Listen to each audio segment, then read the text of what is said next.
Olá, tudo bem? Voltando a nossa atenção para a carta do apóstolo Paulo aos irmãos na cidade de Corinto. E hoje nós vamos ver aqui o capítulo 3. E Paulo vai descrever algumas figuras, que descrevem a igreja, algumas imagens, que descrevem a igreja. E se esses vídeos, se essas aulas têm acrescentado, na sua vida, tem ampliado a sua visão sobre o Evangelho de Jesus Cristo, faça sua inscrição aí no canal, dá seu joinha, faz algum comentário. Se tem alguma pergunta que você gostaria de saber, envie para a gente e, com a graça de Deus, nós vamos providenciar a resposta, tá bom? Então, abre aí sua Bíblia aí em 1 Coríntios, capítulo 3. E Paulo vai usar três imagens aqui para descrever a igreja. A primeira imagem é a família. A igreja é a família de Deus.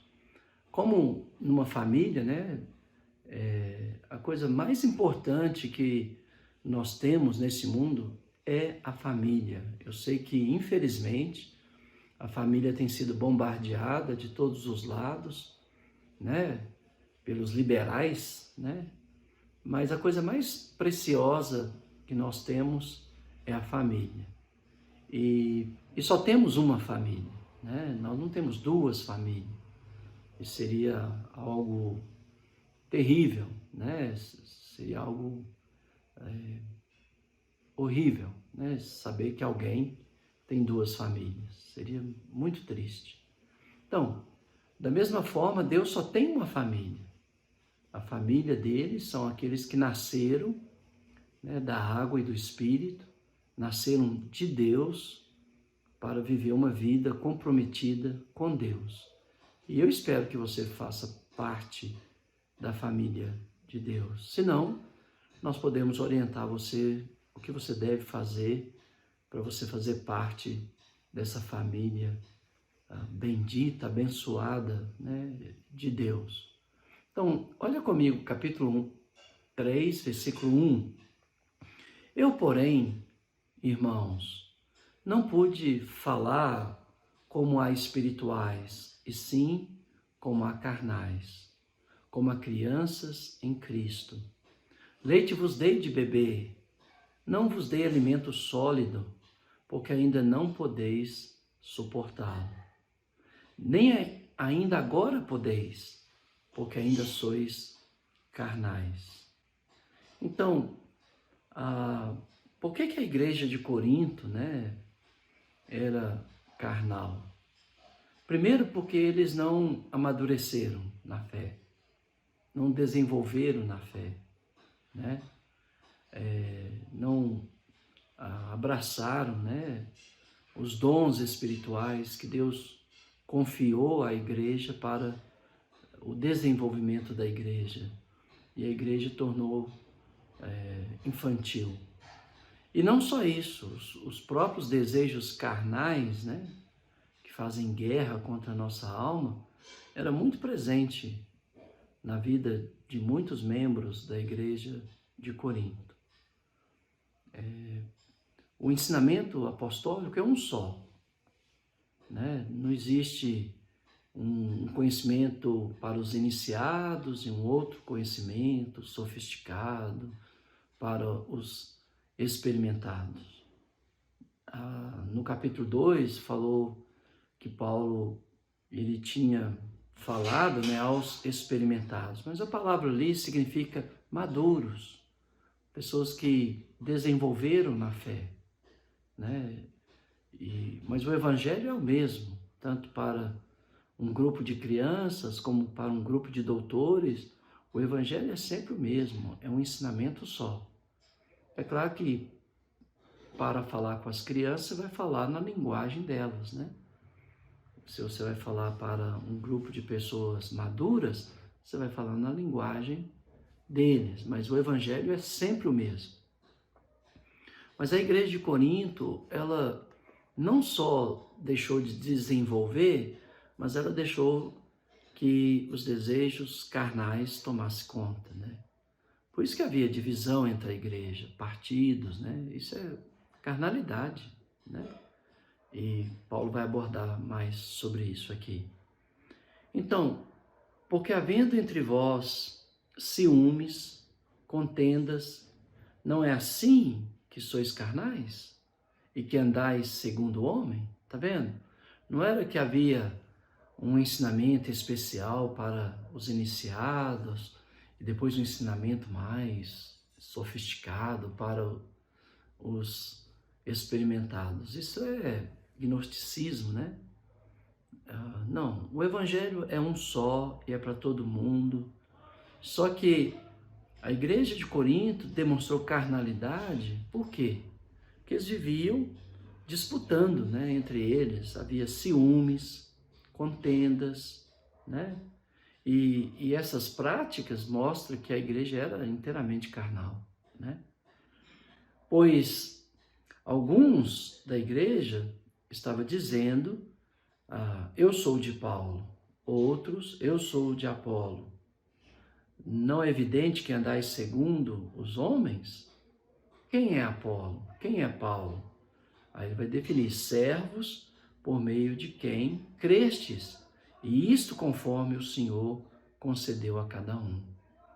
Então, lembra que Paulo, ele defendia a liberdade que nós temos em Cristo e que nós não deveríamos submeter nem por um minuto, né, as tradições dos homens, nem aqueles que queriam espreitar a liberdade dos irmãos, insinuando que os cristãos gentios tinham que guardar a lei de Moisés.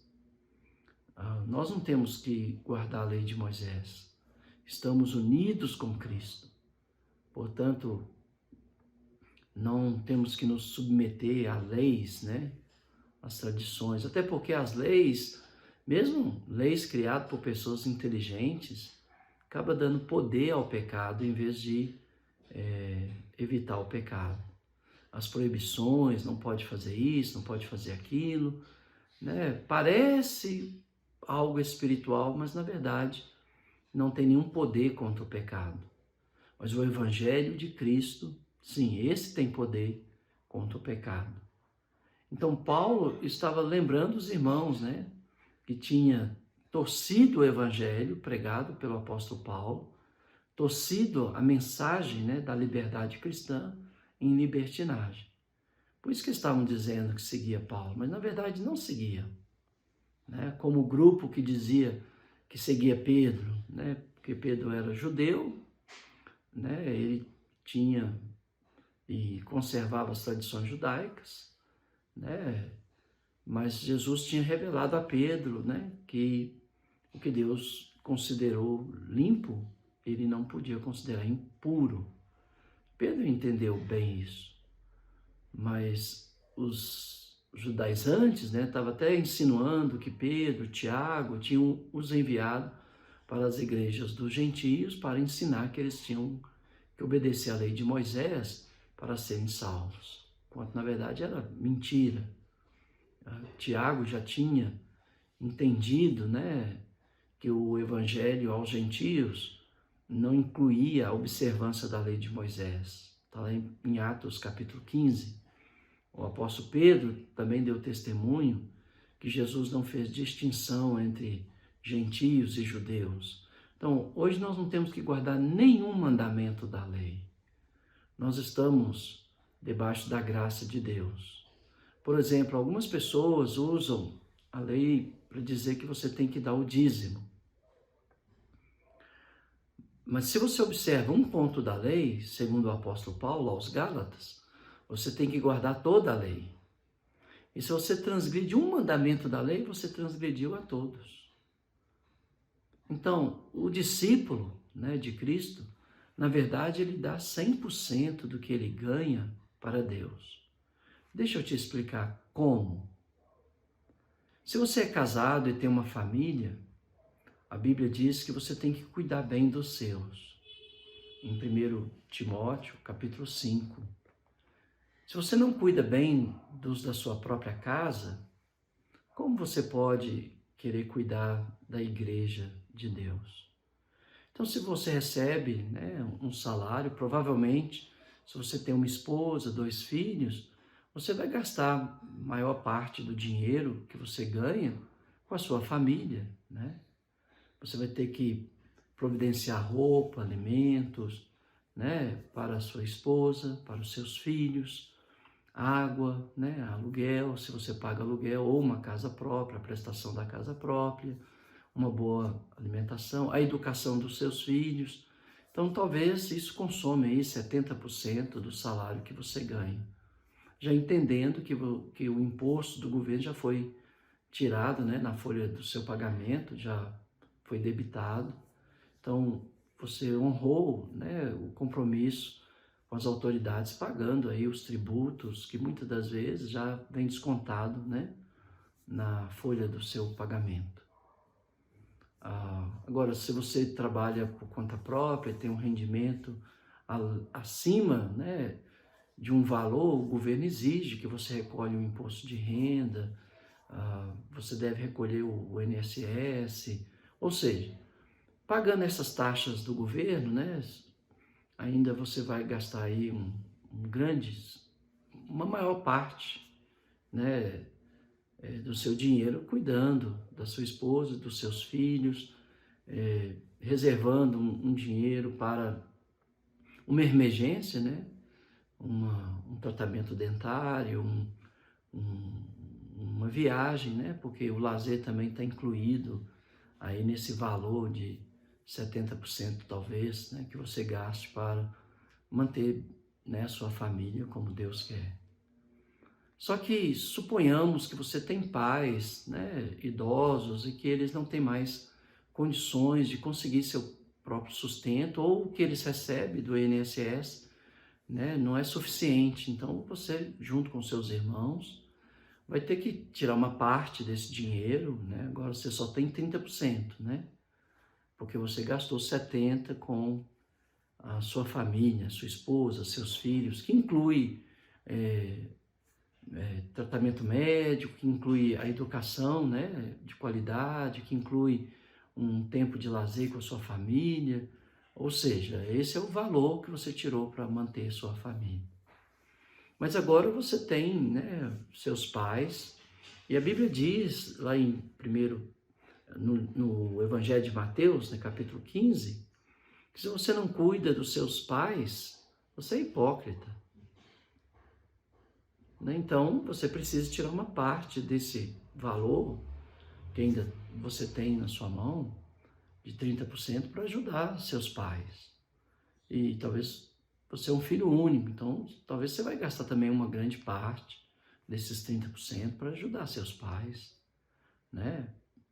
Ou se você tem irmãos, então você vai conversar com seus irmãos e cada um dá um pouco e vocês vão poder assistir seus pais na velhice. Mas a Bíblia também disse que, em Gálatas, né, capítulo 6, que nós devemos fazer participante de todas as coisas boas aquele que nos instrui. Então, você vai tirar uma parte, né, do dinheiro para o trabalho da igreja, né, o sustento daqueles que ministram a palavra de Deus. E lá é bem claro, de Deus ninguém zomba. Aquilo que o homem planta, ele colhe. E lá está dito que se você planta para a carne, você colhe corrupção. E se você planta para o espírito, vida e paz. Então, o que é plantar para a carne ali naquela passagem? É você pensar só em você, né? Todo feriado você está viajando, todo final de semana você está fazendo churrasco, e você não importa com seus pais, não importa com o bem-estar dos seus filhos na escola, providenciando para eles, né, o que é devido, né, material escolar adequado, ou seja, você só está pensando em si mesmo. Olha, você está plantando para a carne e você vai colher corrupção e morte, né, mesmo frequentando a igreja. Mas aqueles que plantam para o Espírito, colhem vida e paz. O que é plantar para o Espírito? É apoiar as obras de Deus, né? Fazendo participante de todas as coisas boas aquele que te instrui, né? Apoiando o trabalho missionário, apoiando os evangelistas, né? Com a sua renda. Não é dízimo que você dá, você apoia, né? Você cuida dos interesses materiais da sua família, dos seus pais e da igreja. Mas suponhamos que ainda sobrou um pouco do dinheiro, né? Que você reservou, né? Então a Bíblia diz: fazer bem a todos, principalmente os da família da fé. Aí você ouve um irmão que está passando por dificuldade, ou não tem o dinheiro da conta de luz, ou está precisando de enviar uma receita médica, então você ajuda, né? Mas também lá está escrito que nós devemos fazer o bem a todos, principalmente os da família da fé.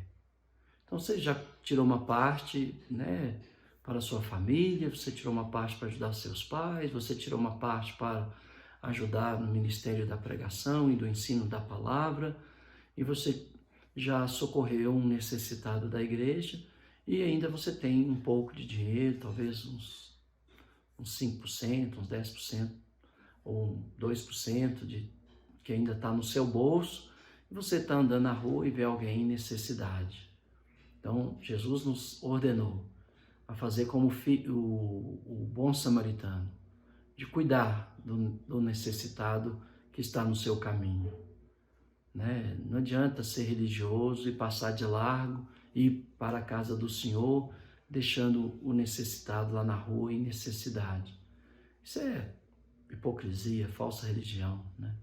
Ou seja, o discípulo de Cristo dá 100%. Como? Cuidando da sua família, cuidando dos seus pais nas suas necessidades, cuidando da igreja, cuidando de alguém na igreja que tem uma necessidade específica e cuidando dos de fora da igreja. E quando você olha para trás, você trabalhou para o bem-estar dos da sua casa, dos seus pais, da igreja, dos de fora da igreja, e Deus está feliz com você. Mas se você está preso à lei do dízimo, você dá 10%, que se dane o resto, não é? Você já deu o dízimo, né?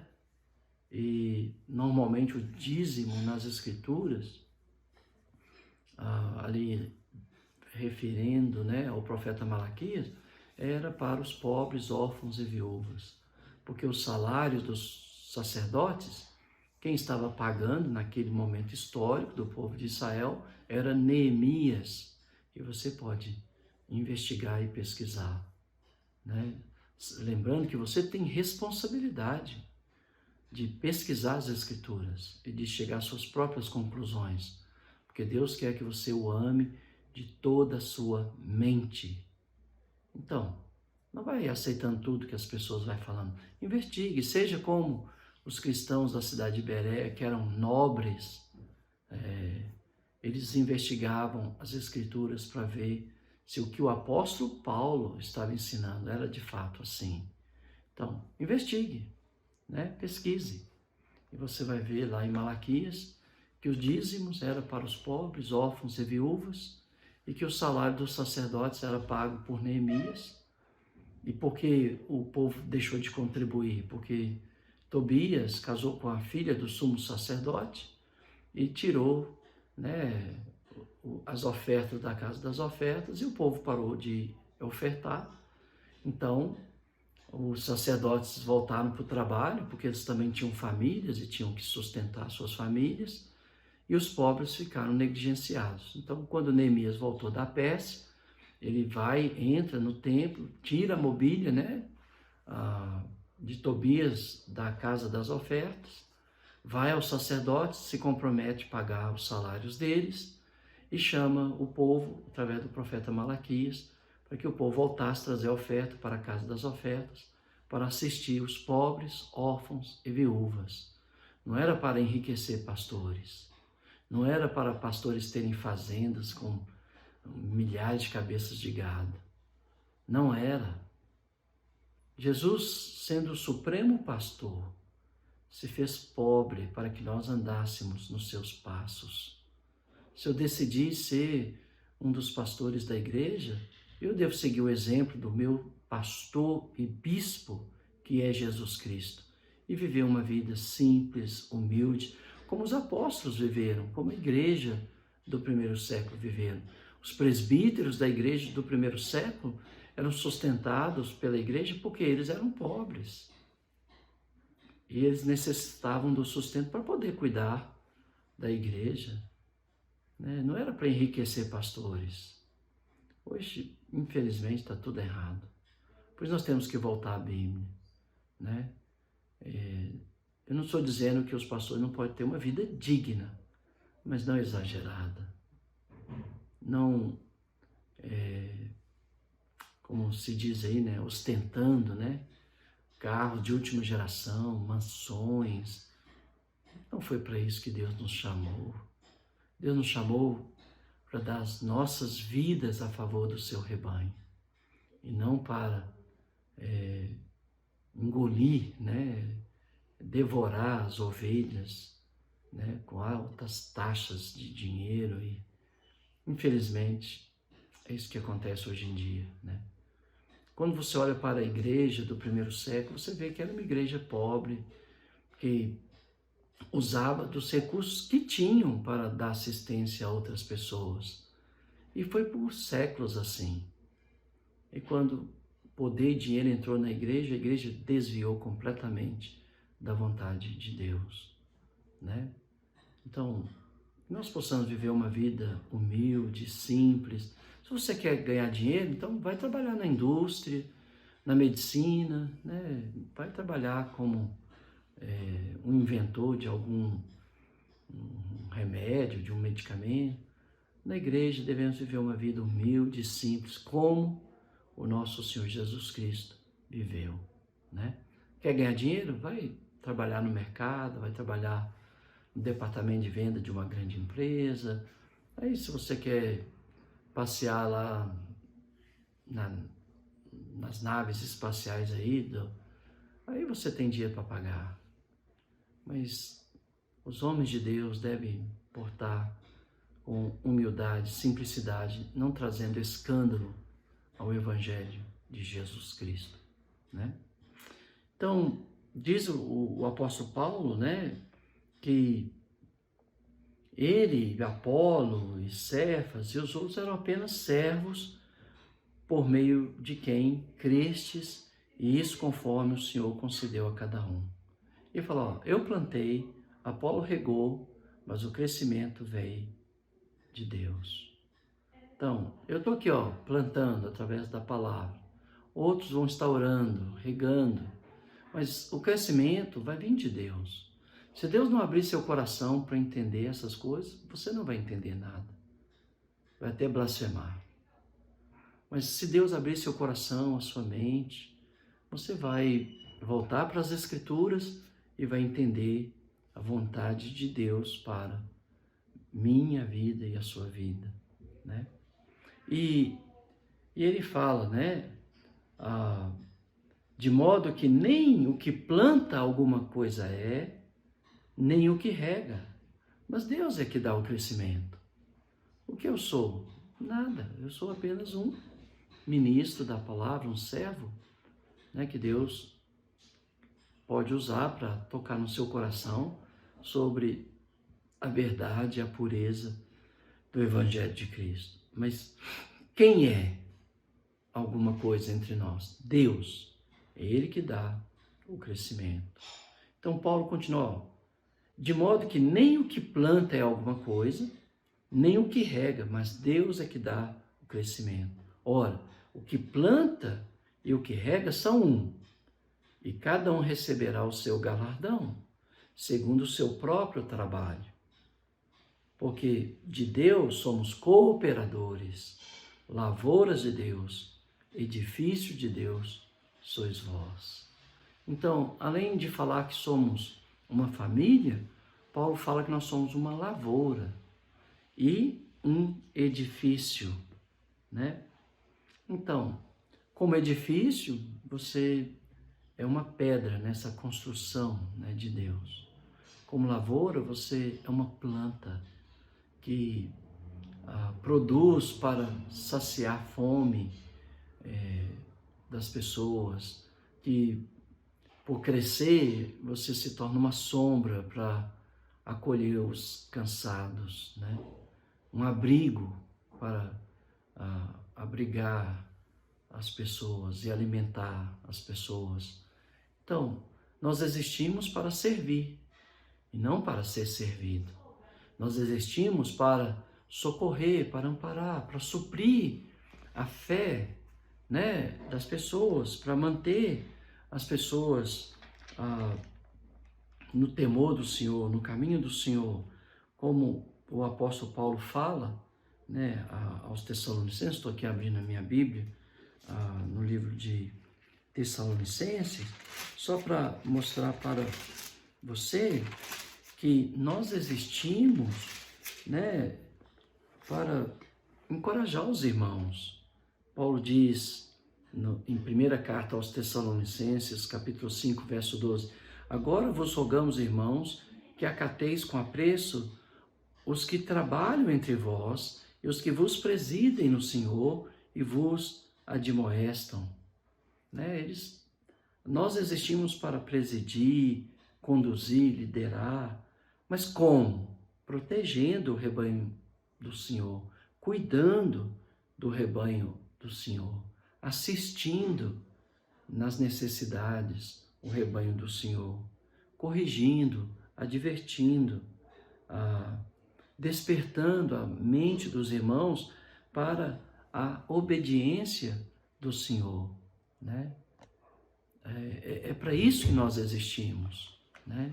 Então, voltando aqui, né, Paulo vai falar para nós, né, que a igreja é o santuário de Deus, é a habitação de Deus no Espírito. Ele diz, segundo a graça de Deus que me foi dada, lancei o fundamento como prudente construtor. Né? A Bíblia fala que os apóstolos é o fundamento da igreja, o ensinamento deles é a base da igreja, e cada um deve construir em cima deste fundamento, como prudente construtor, e outro edifica sobre ele. Então, a doutrina é dos apóstolos, e nós edificamos em cima dessa doutrina. Porém, cada um veja como edifica, porque ninguém pode lançar outro fundamento, além do que já foi posto, solidificado, acimentado, o qual é Jesus Cristo. Então, nosso ensinamento é Jesus Cristo. O fundamento é a doutrina dos apóstolos. Contudo, se alguém edifica sobre o fundamento, é ouro, prata, pedras preciosas, madeiro, feno, palha. Então, o fundamento é Cristo, o fundamento é a doutrina dos apóstolos, Cristo é a pedra principal. Mas, se você edifica sobre esse fundamento, então você está edificando sobre o ouro, materiais preciosos, né? Ouro, prata. Mas, se você está ignorando esse fundamento, ensinando a doutrina da sua igreja, por exemplo, olha, é palha, é feno. E quando a obra de cada um for provada, o que acontece com a palha? Queimada. Com o ouro, purificado, apurado, né? Então, veja como edifica. Você está ensinando a sã doutrina de Cristo, o Evangelho que os apóstolos deixaram escrito para nós nas Escrituras, ou o credo da sua denominação, né? Ou o que a Bíblia diz. Olha, vamos ser provados, né? E se nós edificamos sobre o fundamento que é Cristo, quando nossa obra for posta ao fogo, ela sobreviverá. Mas se edificamos sobre palha e feno, será queimado. É o que a Bíblia diz. Então, olha o que ele continua. Se a obra de alguém se queimar, sofrerá ele dano, mas esse mesmo será salvo, todavia, como que através de fogo. Porque você construiu em cima de Cristo, mas sua obra foi queimada, você será salvo. Mas como? Que através de fogo. Mas se você edificou sobre a rocha que é Cristo, sobre o fundamento dos apóstolos, O fogo provará e sua obra não será queimada, né? Então, isso é muito importante. Verso 16, não sabeis que sois santuário de Deus e que se alguém destruir o santuário de Deus, Deus o destruirá? Porque o santuário de Deus, que sois vós, é sagrado. Então, quem é o santuário de Deus? A igreja. Se você destruir a igreja, você vai ser destruído. Em outro lugar, ele vai falar que o seu corpo é a habitação de Deus no Espírito, também santuário de Deus. Se você destruir o seu corpo, você também vai ser destruído. Mas aqui, ele está falando da igreja. E quantas pessoas estão destruindo a igreja por causa da sua carnalidade, por causa de ciúmes, contendas, né? Brigas intermináveis, né? Em vez dos irmãos amadurecerem na fé, vivem como crianças mimadas, infantis, né? E aí cria problemas e destrói a igreja. Paulo falou sobre isso, né? Por causa dos ciúmes e contendas que havia entre a igreja de Corinto. Se eles continuassem assim, a igreja seria totalmente destruída e Deus ia destruí-los, né? E para terminar, versículo 18, ninguém se engane a si mesmo. Se alguém dentre vós se tem por sábio neste século, faça estudo para se tornar sábio, porque a sabedoria desse mundo é loucura diante de Deus, porquanto está escrito, ele apanha o sábio na sua própria astúcia deles. E outra vez, o Senhor conhece os pensamentos dos sábios, que são pensamentos vãos. Se você acha que já aprendeu tudo, você ainda não aprendeu como deve saber. O amor edifica, o conhecimento ensoberbece. Portanto, se você quer edificar, construir algo que vai permanecer, a base do seu ensinamento tem que ser a doutrina dos apóstolos, mas a sua vida tem que ser marcada pelo amor, pela paciência, tolerância, pelo domínio próprio, pelo prazer nas coisas de Deus, pela tristeza, pela corrupção desse mundo, né? Pela perseverança, pela paciência, pela tolerância, que é o amor, né? E aí ele termina então dizendo, portanto, ninguém se glorie nos homens, porque tudo é vosso, seja Paulo, seja Apolo, seja Cefas, seja o mundo, seja a vida, seja a morte, seja as coisas presentes, seja as futuras, tudo é vosso, e vós de Cristo, e Cristo de Deus. Olha o que o apóstolo Paulo fala, tudo é vosso.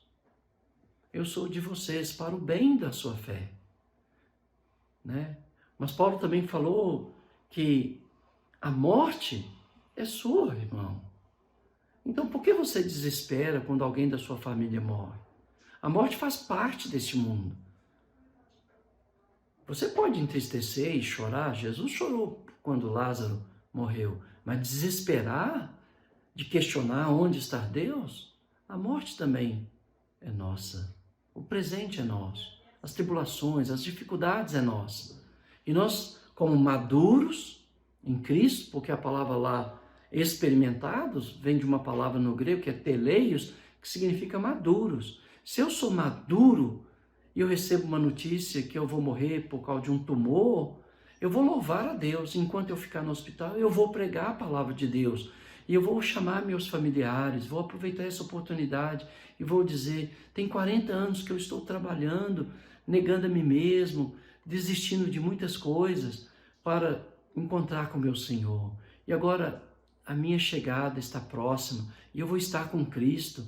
Arrepende, converta ao Senhor, sejam batizados em Cristo para que nós podemos nos encontrar quando a sua hora chegar. Eu vou usar a minha doença para glorificar Deus e não desesperar, ou questionar o amor de Deus, ou questionar o cuidado de Deus, porque tudo é nosso, né? Os apóstolos, a doutrina deles é nossa, nós podemos aprender com eles, diretamente com eles, nós podemos aprender com os irmãos e irmãs, nós podemos nos encorajar mutuamente, nos corrigir, nos disciplinar, mas lembre, o presente é nosso, estamos num mundo, né, onde as tragédias estão aí, a nossa.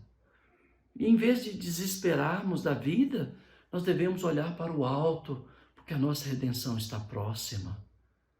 Jesus falou que essas coisas aconteceriam, que os homens desmaiariam com os bramidos do mar, que as pessoas suicidariam com as tragédias do mundo, que as pessoas enlouqueceriam, mas não nós.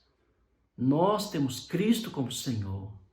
E diante de más notícias e de tragédias e de epidemias e pandemias, poxa, como que a igreja se acovardou diante dessa pandemia?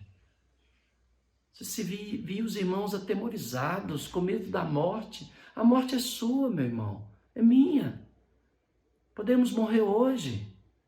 O que importa é que nós estamos guardando as ordenanças de Deus. Quantos deixaram de congregar? Irmão, volte a congregar com seus irmãos. Use máscara, você tem receio de contrair algum vírus, use álcool em gel, mas isso não te isenta das suas responsabilidades cristãs. Não me isenta. Tudo é nosso. A pandemia é nossa. E nós de Deus e de Cristo. E Cristo é nosso. Se eu morrer hoje por causa da pandemia, eu vou estar com Cristo.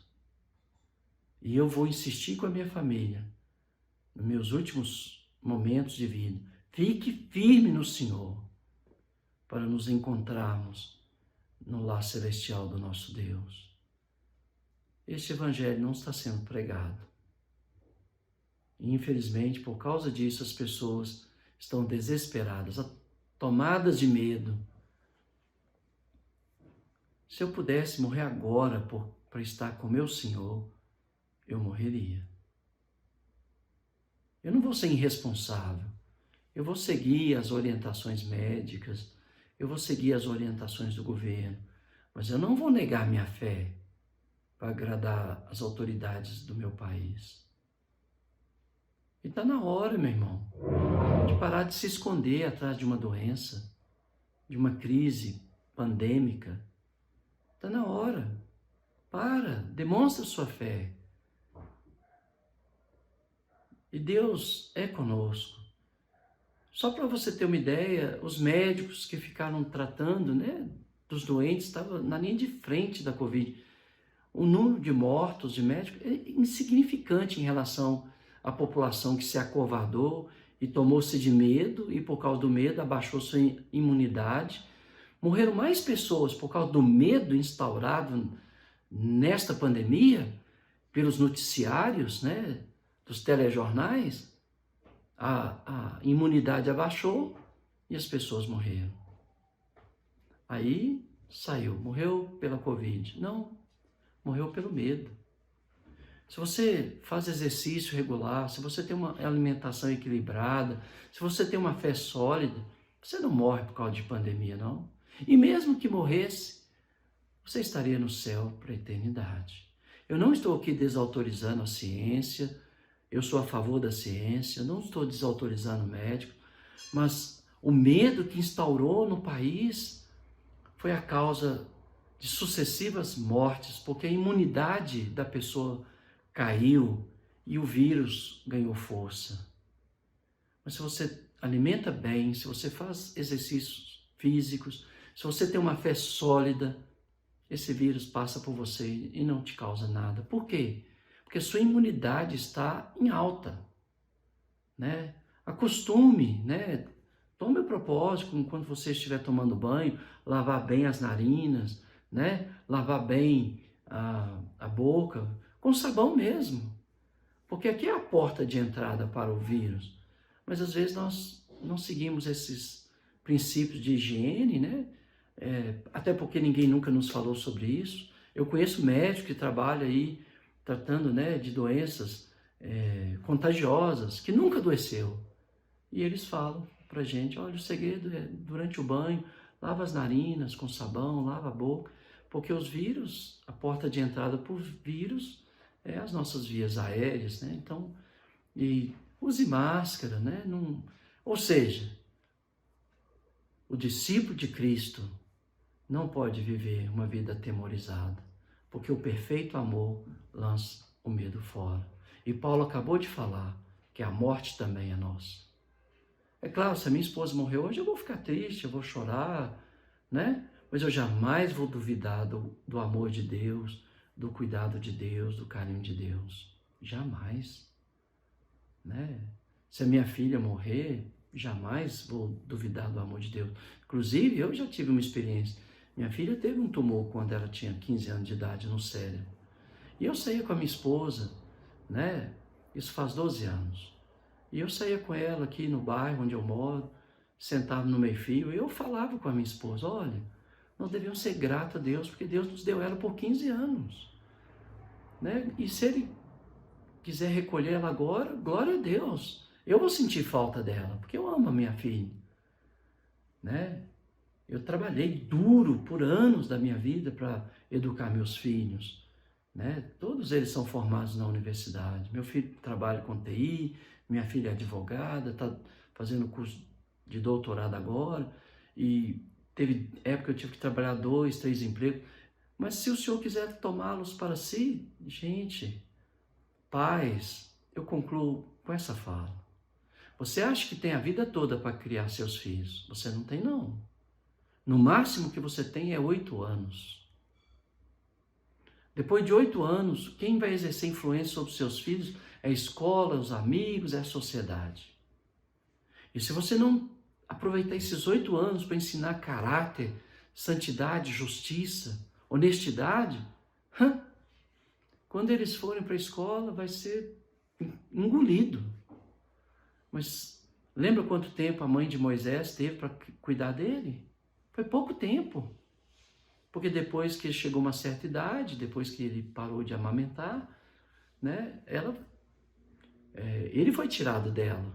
E ele ficou no palácio do rei. Mas ele sabia sobre o seu povo, ele sabia sobre Deus. Tanto é que quando ele completa 40 anos, ele vai visitar o seu povo. Mas quem que ensinou? A rainha do Egito?